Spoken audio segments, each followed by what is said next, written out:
Hello there, people of YouTube. This is Joelson109, and I am getting very sick of this review.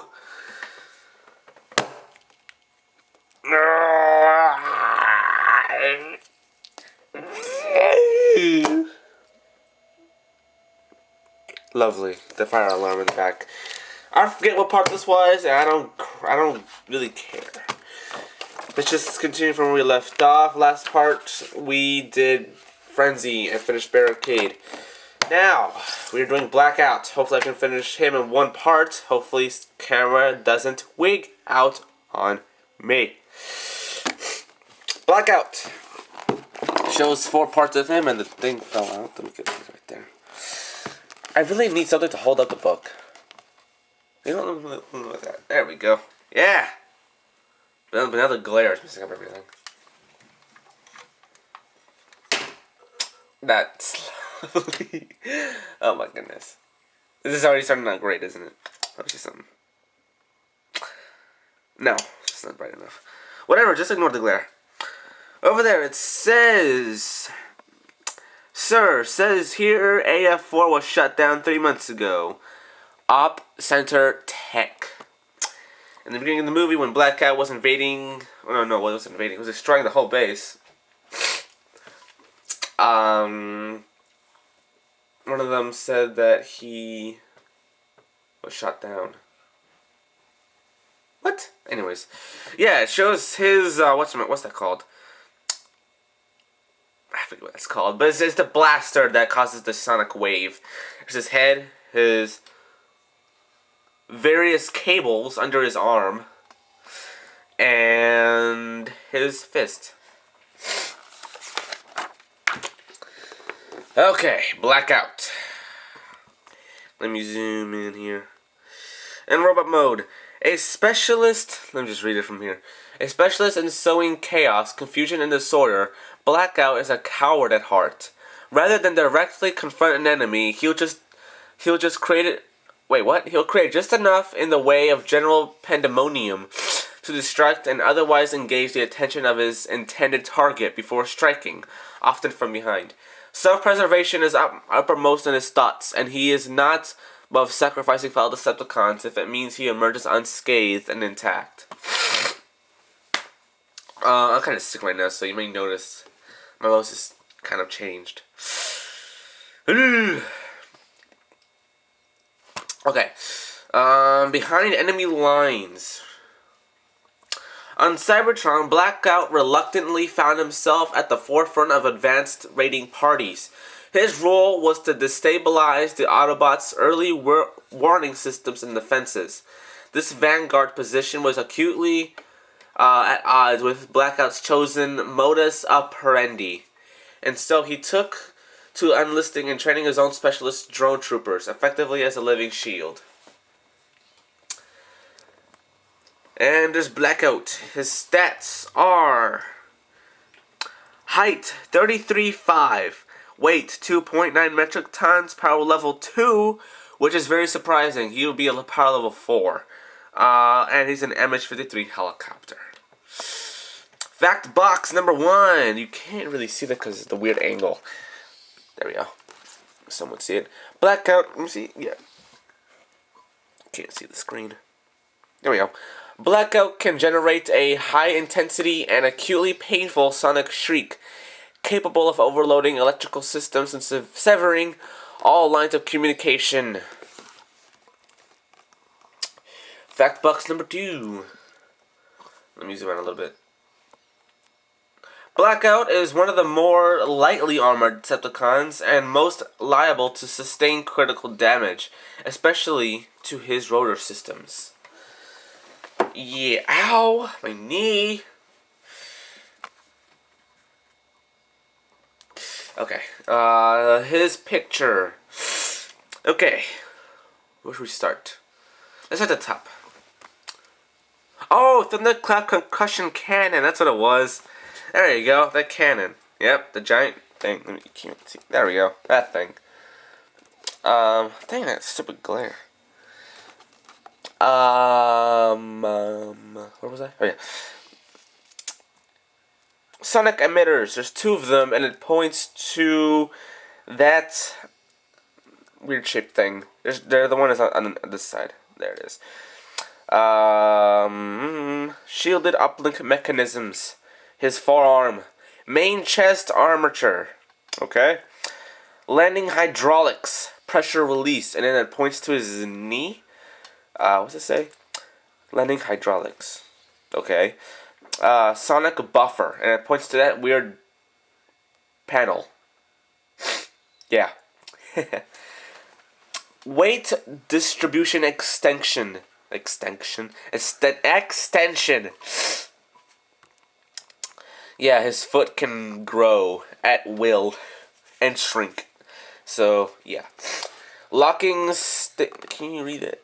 Yeah, I can't read it. Locking stabilizer. What the heck? Anyways. Locking stabilizer. 2 of them. And it points to that, whatchamacallit. Servo joint. Anyways.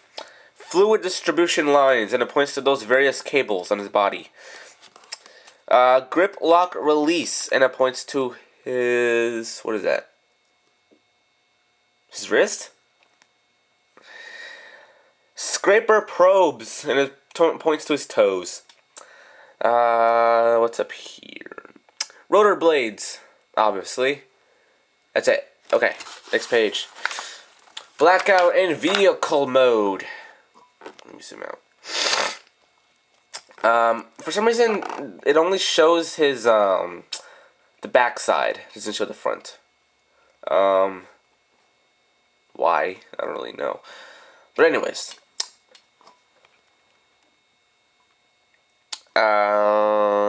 Zoom in.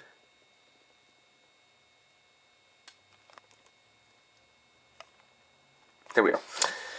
Always at the forefront of any attack, Blackout was part of the vanguard unit of the Decepticons who arrived on Earth via Mars in search of the Allspark and Megatron. In 2003, he was responsible for the destruction of the Beagle Martian rover vehicle. Boom! A lot of people say it was Bumblebee that stepped on it. It was Blackout that destroyed the dang thing. Okay, it's proof right there. Right there! You bastards always be lying to yourselves. It's Blackout. Where was I? As it surveyed and recorded the Martian landscape. And shortly after, on Earth, he came into conflict with Sector 7 tactical units in the New Mexico desert. Then, once the connection between Sector 7 and the Allspark had been established, he spearheaded the assault on the Qatar Saxon Air Base. Hacker. Once the airbase's security and surveillance systems had been immobilized by Blackout's thunderclap concussion blast, he attempted to hack into the Defense Department mainframe via the nearest uplink terminal. Unfortunately for him, the connection was severed before vital information on the Allspark's whereabouts could be downloaded. Air assault. Like the MH-53 helicopter, which he mimics, Blackout is highly maneuverable in the air, able to climb or dive steeply at a moment's notice. His favorite battle tactic is to approach at high altitude and at the last possible moment plunge into an attack dive, simultaneously unleashing missiles and a concussion blast. So that's a lot of weaponry that he has. Fact bucks. Wait, no, let's go to his stats. And there's a pretty nice picture of his helicopter. Let me zoom in on that. Yep, pretty nice. Top speed 800 miles per hour. 0-60 in 0.2 seconds. Engine 7,000 SHP times 2. I don't know what that means. Lift potential 650 metric tons. Hold up a sec. My bracelet is getting loose. There we go. Okay. What was that? No. Fact box. Blackout is equipped with imagers that can track the progress of a ground battle in a minute detail, relaying that information to Ops Tactical. To Decepticon Ops Tactical. Okay. Fact box number 2. Blackout can fly in all weather conditions. whereas Gale Force winds would ground most actual MH-53s. Blackout thrives in such conditions. So, yeah, he's the ultimate MH-53 helicopter.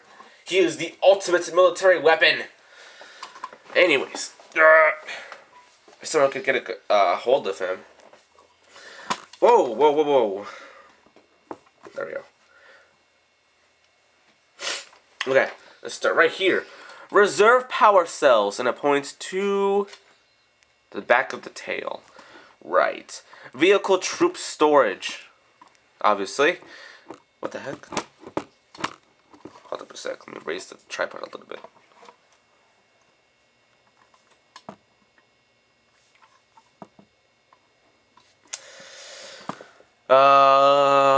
Air-to-air missile launchers, and it points to this giant tube. 50 caliber machine guns. Wow. Over here, hollow generated pilot. The holograph. The holograph? What's it called? The holograph? Is that what it is? It doesn't sound right. The hologram. There we go.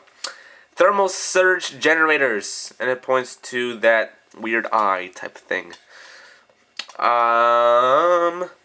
Main rotors, the blades, rotor spindle cap. Okay. Doppler navigation system, and it points to those two little nail-shaped things on the tail. That's it for that. I'm doing pretty good for time. Just a few more minutes and I should be done. I have weapon mode, and there's a pretty darn good pose that my 20Q fail again.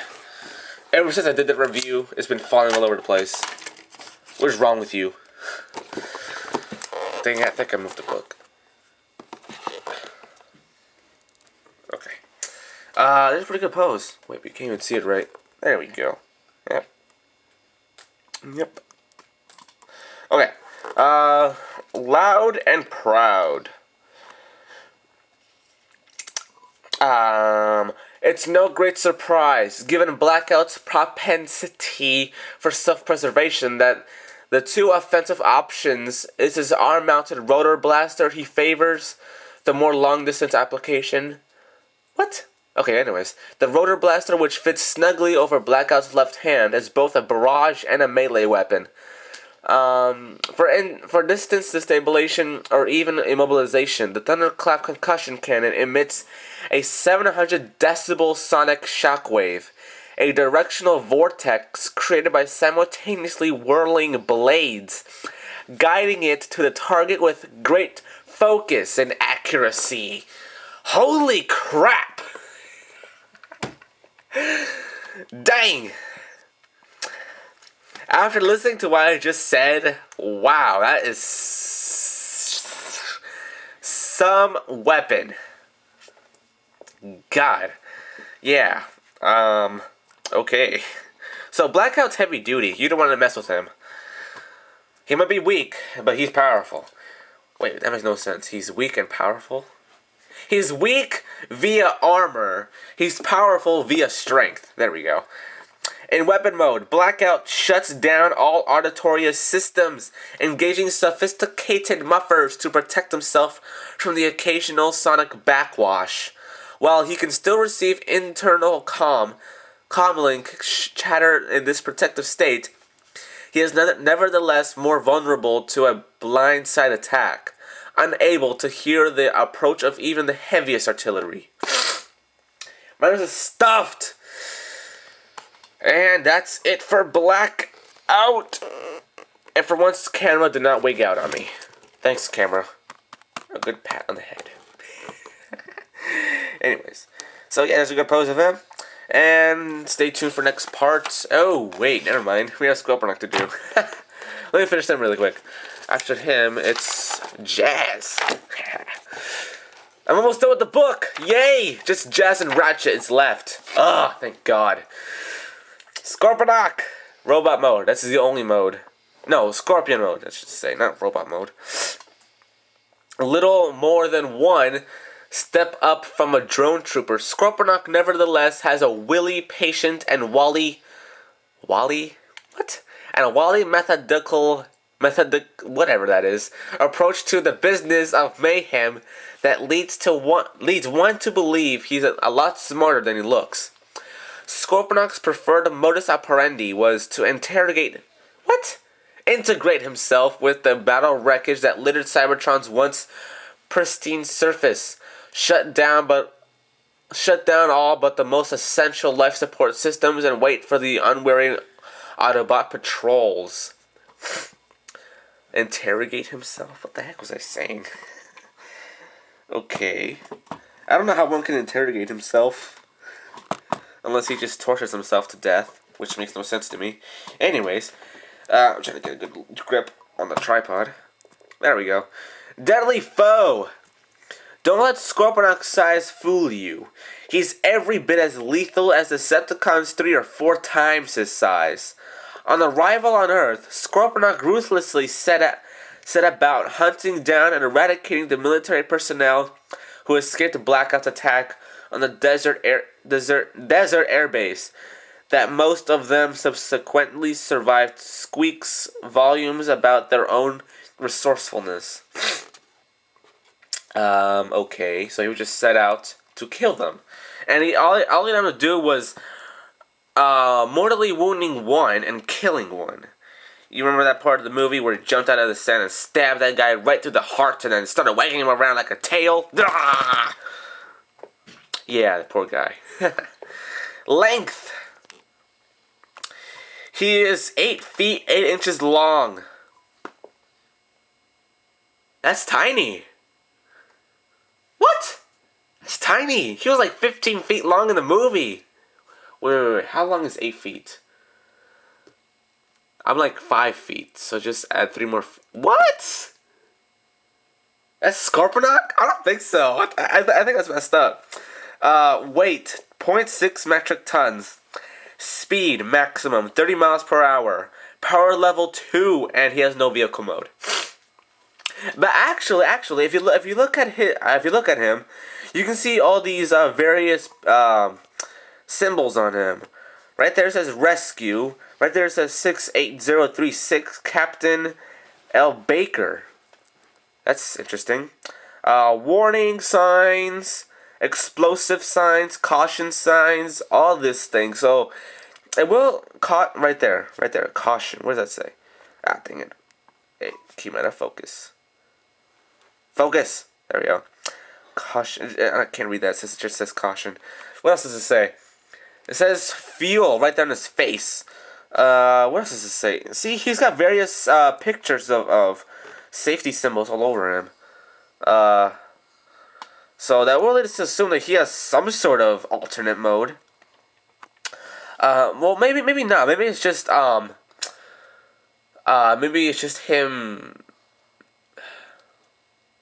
I don't really know what he is. I don't really know. But anyways, I was thinking he was probably part of Blackout, like a part of Blackout. Well, he was. He got blasted out from his back. So maybe that all this various panels and whatnot is part of the helicopter mode that you don't see in the movie. Anyways, what was I doing? Fact box. Can't see it. Right there. Scorponok is adept at tunneling huge distances underground, guided only by highly acute sensors in his tail. Rock, metal, earth, sand, it makes no difference to him. No difference! But for some odd, stupid reason, in the game he can't dig through road. What? You can only dig through dirt and sand in the game. What the heck? Either the book or the game lied to us. One of those two. Hasbro, make up your mind, will ya? Okay, let's start his tail. Right there it says segmented prehensile tail. Okay. Stinger sensor rod. Okay. Let's go down to his... What's this? I don't know what that is. Chameleon mesh segments. Is that what it says? Yeah, segments. Okay. Magno grip digits. his teeny bug toes. Drill cogs. The driller. Main drill spindle. The little generator inside the drill. Face guard. What does this say? Debris dispersal vents. Yeah, you see those little things there? They're the ones that toss out the sand. Yep. That's it. Okay, I'm gonna end it here because this thing is 20 minutes long. Stay tuned for Jazz. Goodbye.